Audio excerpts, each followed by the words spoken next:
সৎ মার ভালোবাসে নাই। ভালোবাসে না, কেউ ভালোবাসে না। আর আমি কি করি, আমি বেশি লেখাপড়াও করিনি। তারপরে এক পুলিশে আমাকে নিয়ে গেল বিডিআর, প্রায় 10-12 বছর এখানে ছিলাম।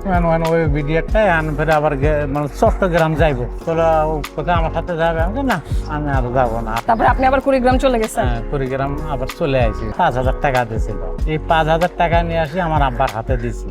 ওই টাকা ফের আমার এই সৎমা ওরে দিল। বললো আমার এই ছেলের তো মা নাই, তোরে নিয়ে আসি, তুই ওর মা হস, কিন্তু এই টাকাটা দিয়ে ওই ছেলেটার তুই একটা ভবিষ্যৎ করে দে।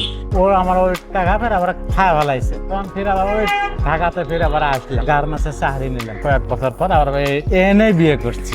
এবার আমার বলেন, ছোটবেলায় আপনি আসলে কিছু হইতে চাইছিলেন? চাচা একজন পুলিশের চাকরি করতো, ছুটিতে আসতো, প্যান্ট শার্ট পরে মানে সুন্দর মতন আসতো, দেখে খুব ভালো লাগতো। তখন আপনার মনে হয়েছে আপনি পুলিশ হবেন। আর তো এই ইচ্ছাটা যে পূরণ হয় নাই, মনের মধ্যে কোথাও কোনো আফসোস আছে? আফসোস করে এখন আর কি করবো, এখন কপালে নাই। মা যদি থাকতো বেঁচে, তাহলে ইনশাল্লাহ কিছু না কিছু হয়তো।